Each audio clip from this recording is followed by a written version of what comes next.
Hi guys, Mahesh from సీటెట్కి సంబంధించి మనకు ఒక మంచి అప్డేట్ అనేది రావడం జరిగింది. సో ఎస్టర్డే నైట్ మీకు ఒక వీడియోని అప్లోడ్ చేశాను. ఆగస్ట్ 1 నుంచి సీటెట్ ఆన్లైన్ అప్లికేషన్స్ అనేది స్వీకరిస్తున్నారంట అని చెప్పి ఇన్ఫర్మేషన్ అయితే ఇచ్చాను కదా. అది ఫేక్ అయితే కాదు, అది ట్రూ అనమాట. సో ఇక్కడ మీరు సీటెట్ తాలూకు అఫీషియల్ వెబ్సైట్ని పరిశీలించినట్లయితే కొద్దిసేపటి క్రితమే మనకు ఒక అప్డేట్ అనేది రావడం జరిగింది. సో నోటిఫికేషన్స్ అనేవి మనకు హిందీ మరియు ఇంగ్లీష్లో ఉన్నాయి. సో మీకు అండర్స్టాండ్ అవ్వడానికి ఇంగ్లీష్లో ఉన్న పీడిఎఫ్ని అయితే డౌన్లోడ్ చేస్తున్నాను. ఇక్కడ ఉన్న సమాచారాన్ని అయితే ఇప్పుడు మీకు చూపిస్తాను. ఆ యొక్క సమాచారం మీకు ఎంతో కొంత ఉపయోగపడుతుంది. సో ఫ్రెండ్స్, ఇక్కడ మీరు పరిశీలించినట్లయితే సీటెట్ ఎగ్జామ్ అనేది మనకు దేశంలోని 92 సిటీస్లో మనకు కండక్ట్ చేస్తున్నారంట.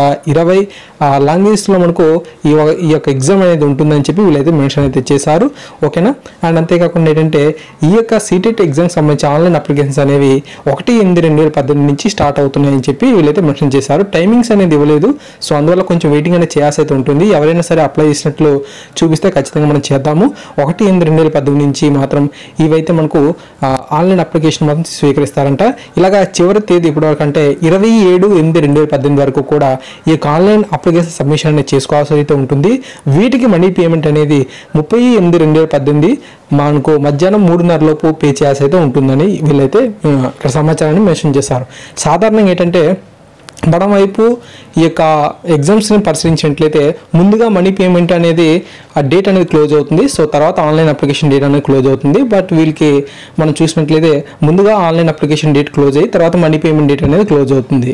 ఈ విధంగా మనకు ఇన్ఫర్మేషన్ అయితే ఉంది. సో ఈ యొక్క సీటెట్ ఎగ్జామ్కి దయచేసి అందరూ కూడా బాగా ప్రిపరేషన్ అయితే అవుతుండండి. ఎందుకంటే మనకు సీటెట్ సంబంధించిన సిలబస్ని ఆల్రెడీ వాళ్ళు అయితే ఇచ్చేసారు కాబట్టి సీటెట్ ఎగ్జామ్ అనేది మనకు సెప్టెంబర్లో ఉంటుంది అని చెప్పి వాళ్ళు ఆల్రెడీ ఇన్ఫర్మేషన్ ఇచ్చారు.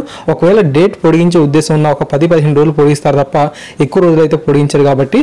అండ్ మీరు తప్పకుండా ఏపీడిఎస్సి రాయాలి అనే ఉద్దేశం ఉన్న వాళ్ళు ఖచ్చితంగా ఈ సీటెట్కి రాయండి. అయితే కొంచెం పేపర్ అనేది టఫ్గా ఉంటుంది. హిందీ మరియు ఇంగ్లీష్లో ఉంటుంది పేపర్ అనేది. కేవలం ఒక 30 క్వశ్చన్స్ మాత్రమే మనకు తెలుగులో ఉండే అవకాశం ఉంది కాబట్టి సో దయచేసి అభ్యర్థులందరూ ఈ యొక్క విషయాన్ని గుర్తుపెట్టుకొని బాగా ప్రిపరేషన్ అయితే అవుతుండండి. ఏపీ టెట్ అనేది మనకు ఇంకా సిలబస్ గురించి కానీ నోటిఫికేషన్ గురించి కానీ వాళ్ళు ఇంకా అఫీషియల్గా అనౌన్స్ అయితే చేయలేదు. రూమర్ అయితే ఉంది. బట్ ఏంటంటే ఒకవేళ కనుక మీరు మిస్ అయినట్లయితే ఖచ్చితంగా ఈ యొక్క ఏపీ డిఎస్సికి రాయాలంటే ఖచ్చితంగా సీటెట్ కనుక క్వాలిఫై అయినట్లయితే మనం డైరెక్ట్గా ఈ యొక్క ఏపీ డిఎస్సి అయితే రాసుకోవచ్చు. కావున ప్రతి ఒక్కరు కూడా ఈ యొక్క సీటెట్కి ప్రిపరేషన్ అయ్యి డిఎస్సిలో విజయం సాధించాలని మనస్ఫూర్తిగా కోరుకుంటున్నాను. తప్పకుండా ఈ వీడియో మీకు నచ్చినట్లయితే లైక్ చేయండి, షేర్ చేయండి. అప్డేట్స్ వచ్చిన వెంటనే అందరికన్నా ముందుగా అందించే ప్రయత్నం చేస్తాను. Thank you.